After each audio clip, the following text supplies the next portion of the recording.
Why hasn't the video game industry found some way to integrate academia the way every other major tech industry has?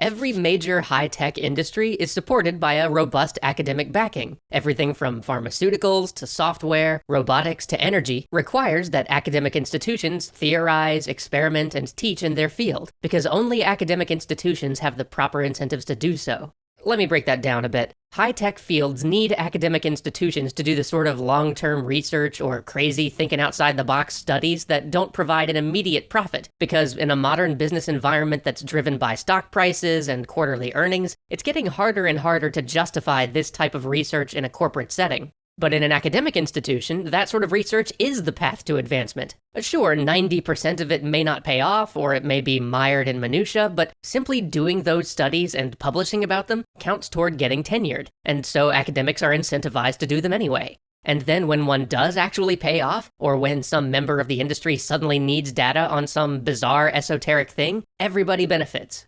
Simultaneously, the industry needs trained workers, which means that they need highly skilled professionals teaching students, or at least mentoring graduate students through projects. Of course, training people on the job is incredibly costly for the industry, but for an academic institution, the cost of training is actually offset by tuition and the endowments that down the line come from the students that they train. And so these two entities, the high-tech industries and academia, have a symbiotic sort of relationship. But none of this happens in the game industry. We've been vaguely trying to create some training programs, but they haven't come together as quickly, or ended up being as effective as anybody hoped. And I know I've talked about game schools and game education a lot on this channel because it's so important for the industry in the long run, but bear with me just one more time because I want to talk about it from a direction we've never explored before. Mainly, I want to talk about the fact that the incentives in current game academia are all wrong. I realize this topic about the esoteric nature of game academia may seem a little bit dull for many of you, and I promise I will try to cool it with the industry education topics soon, but we wanted to make sure that this got out there because it's part of the puzzle that nobody's talking about.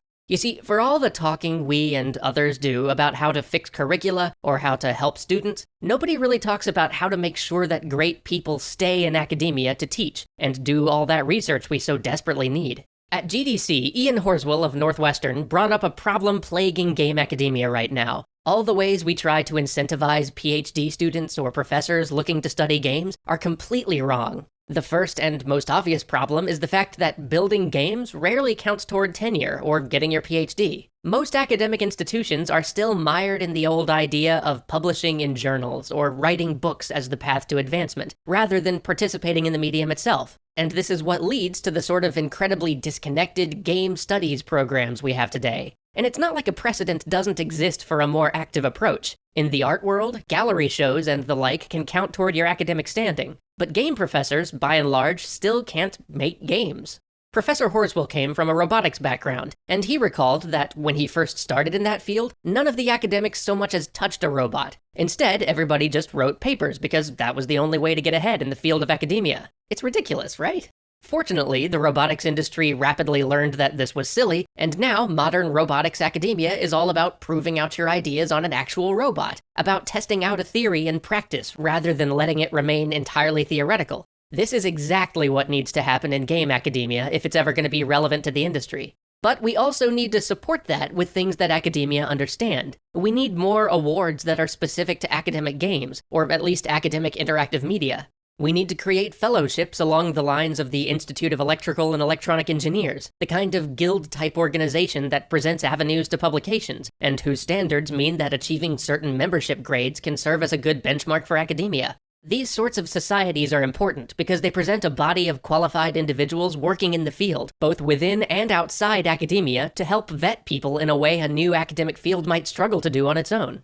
We also need new journals dedicated to this work, because while not everything in games academia should be papers and theory, we don't want to get rid of that stuff completely. And when papers do get written, we want them to be seen by the people who matter. Because today, when these papers get published, they often get published in journals that nobody in the game industry reads. And because they aren't game-specific journals, often even other games academics don't see them. To supplement that, one of the major institutions doing this needs to essentially create a humble academic bundle or something like it that can basically function as an official academic journal of games, one that fits the medium and counts toward academic advancement. We also need more professor of practice positions that allow people to easily move between the industry and academia. Because improving communication between the industry and academia, allowing academics to get experience in the industry, and enabling industry people to teach or partake in research are all vital to creating the academic environment that's both useful to the industry and doesn't discourage people from even trying to enter it because they see their options as limited. So overall, if we're going to have a games industry academia, and we should, it has to be about making games. We have to find some way to reward those people not just for writing totally theoretical media studies pieces, but for testing out their ideas within the medium we work in. Otherwise, we're never going to get the teachers and researchers this industry so desperately needs. I know that this video was really only targeted at a small handful of you, but I hope that it at least reaches the people that it needs to. See you all next week, and we'll talk about something less esoteric, I promise. Oh, and stick around for a second. I want to tell you folks about a thing. So hey, do you like game? Would you like game better if game was mug? Well, guess what, person with weirdly specific taste? Today is your day, because game mugs. This little friend would like to join you for tea, or coffee, or I don't know, what do you drink from a mug? It'll join you for that. And it's not just mugs, games are taking over the Extra Credit store. There's plushies, there's shirts, and to celebrate, we have put together a special Because Games bundle. Get all 3 game items together and we will discount them all by 10%. Be the envy of all your friends who really, really like the color green.